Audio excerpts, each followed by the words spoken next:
Everybody, it's Ryan. Here's a quick overview of this catalytic converter that is OEM style. All right, first thing to note is it does come with the built-in heat shield. So this is the top side. The vehicle would be up here. So this is the top side, heat shield, just like OEM, which is nice. You can see here, this is what all the welding looks like. Looks really good. There's your opening. It does come with gaskets for both sides. There's your other side. This is a compression gasket that fits here. This is supposed to slide like this, and then this would bolt up against your pipe here that would eventually go to the muffler. Back side, this is what the welding looks like.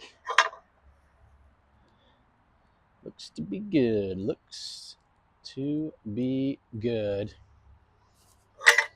That's the honeycomb assembly that's on the inside there.